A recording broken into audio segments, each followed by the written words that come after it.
मित्रों, आज के इस वीडियो में हम देव उठनी एकादशी की व्रत कथा सुनने जा रहे हैं। एक राजा के राज्य में सभी लोग एकादशी का व्रत रखते थे। प्रजा तथा नौकर चाकरों से लेकर पशुओं तक को एकादशी के दिन अन्न नहीं दिया जाता था। एक दिन किसी दूसरे राज्य का एक धनी व्यक्ति राजा के पास आकर बोला, महाराज, कृपा करके मुझे नौकरी पर रख ले।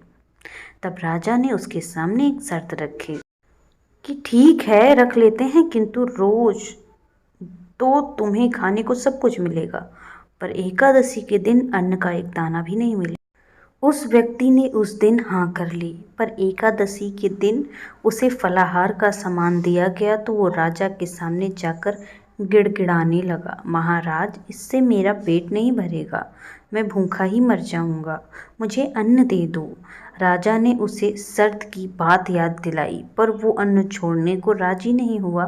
तब राजा ने उसे आटा, दाल, चावल आदि दे दिए। वो नित्य की तरह नदी पर पहुंचा और स्नान कर भोजन पकाने लगा।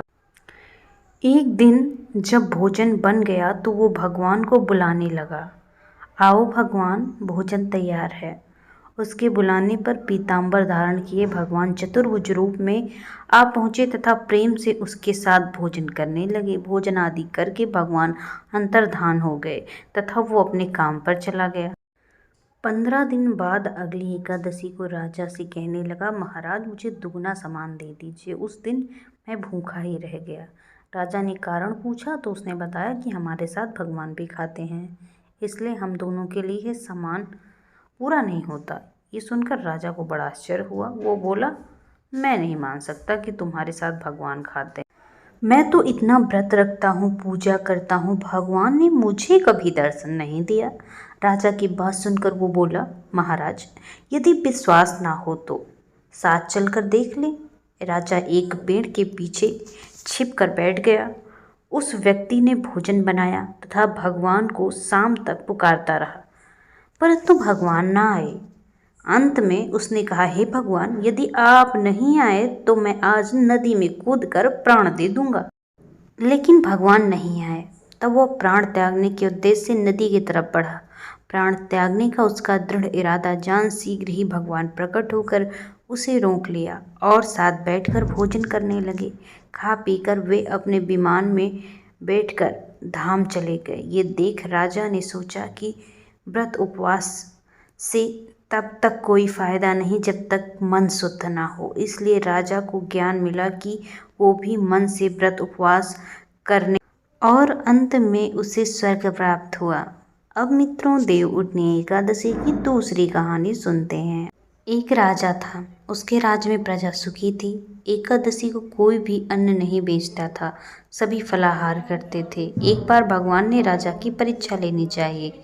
भगवान एक सुंदरी का रूप धारण कर लिया तथा सड़क पर बैठ गए। तभी राजा उधर से निकला और सुंदरी को देख चकित रह गया। उसने पूछा, हे सुंदरी, तुम कौन हो और इस तरह बैठी क्यों हो?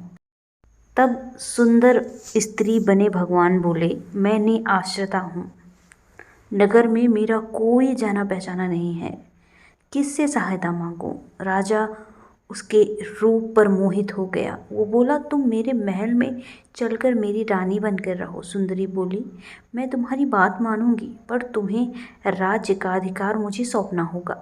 राज्य पर मेरा पूर्ण अधिकार होगा। मैं जो भी बनाऊंगी तुम्हें खाना होगा। राजा उसके रूप पर मोहित हो गया था, अतः उसकी सभी शर्तें स्वीकार कर ली। अगले दिन एकादशी थी। रानी ने हुक्म दिया कि बाजारों में अन्य दिनों की तरह अन्न बेचा जाए। उसने घर में मांस मछली आदि पकवान पकवाए तथा परोस कर राजा से खाने के लिए कहा। ये देखकर राजा बोला, रानी, आज एकादशी है, मैं केवल फलाहार ही करूँगा। तब रानी ने शर्त याद दिलाई और बोली, या तो खाना खाओ, नहीं तो मैं बड़े राजकुमार का सर काट दूंगी। राजा ने अपनी स्थिति बड़ी रानी से कही तो बड़ी रानी बोली, महाराज, धर्म ना छोड़ें, बड़े राजकुमार का सिर दे दें। पुत्र तो फिर भी मिल जाएगा, पर धर्म नहीं मिलेगा। इस दौरान बड़ा राजकुमार खेल कर आ गया। माँ की आंखों में आंसू देखकर वो रोने के कारण पूछने लगा तो माँ ने उसे सारी वस्तु स्थिति बता दी। तब वो बोला, मैं सिर देने के लिए तैयार हूँ, पिताजी के धर्म की रक्षा होगी, जरूर होगी। राजा दुखी मन से राजकुमार का सिर देने को तैयार हुआ तो रानी के रूप में भगवान विष्णु प्रकट होकर असली बात बताई। राजन, तुम इस कठिन परीक्षा में पास हुए। भगवान ने प्रसन्न मन से राजा को वर मांगने को कहा। तब राजा बोले, आपका दिया सब कुछ है, हमारा उद्धार करें। उसी समय वहां एक विमान उतरा। राजा ने अपना राजपुत्र को सौंप दिया और विमान में बैठकर परम धाम को चला गया। तो मित्रों, ये थी देव उठनी की दोनों कहानी। जितना हो सके वीडियो अपने दोस्तों और रिश्तेदारों में शेयर कर दें ताकि उन्हें भी इस कहानी का लाभ मिल सके। और मित्रों, अभी तक चैनल सब्सक्राइब नहीं किया है तो कृपया करके कर लें। आपको ऐसी ही वीडियो मिलती रहे।